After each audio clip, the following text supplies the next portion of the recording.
my fellow English learner. I hope you're a vocabulary enthusiast because today I want to share with you my favorite resource for finding new English words to learn. I'll show you the exact steps I take to find new vocabulary there. Let's dive in. Here's the website I use and it's called Newsela. You log into it using your Google account and you're good to go.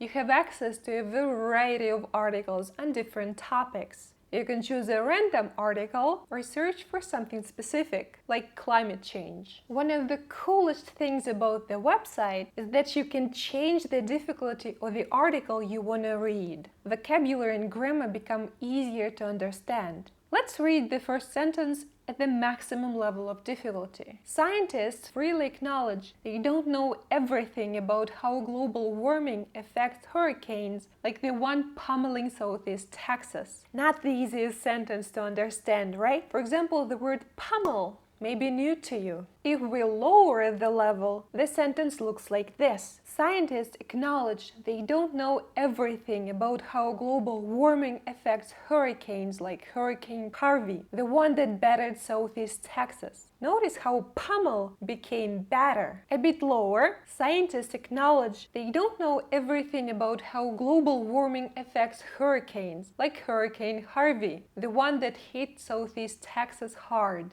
Now, instead of batter, we have hit hard, a much easier alternative. Lower still, scientists say they don't know everything about how climate change affects hurricanes. A super simple sentence. And at last, scientists study hurricanes and other storms. They also study climate change. The simplest version possible. Personally, I prefer to read everything at the maximum level. But if I want to know how to paraphrase a sentence or paragraph or find some synonyms for words, I play with the reading level. And if you're studying for an IELTS or any exam like that, it's a cool trick to find more synonyms and learn how to paraphrase. How to work on an article. First, I scan the article I've chosen to make sure I like the content and that it has some interesting words. Then I read it for the first time properly, focusing on the content. After that, I try to recall what the article was about, out loud or by writing the most important points down. This helps me to prepare my brain to soak up information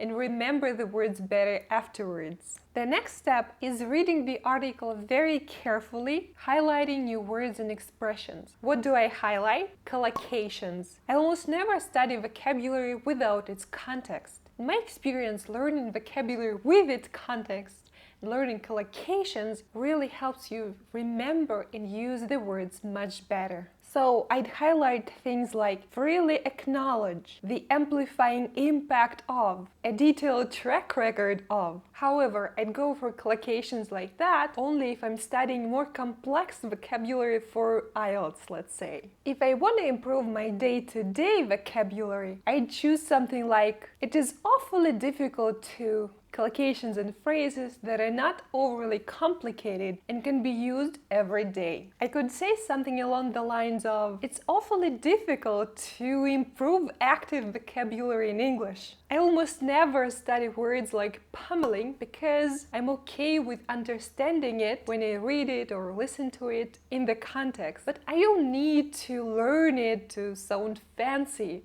I can use hit hard or any easier alternative instead. When I'm finished with highlighting the words, I add their meanings from the dictionary to the notes on the right or copy them all together into a new Google Doc. I click on the Save button to return to the article later. That's how I find new vocabulary. Newsela is the coolest resource for English learners. If you want to know more about how I learn new vocabulary, check out my videos on this topic. Thank you guys so much for watching, and I'll see you next time with more awesome language content.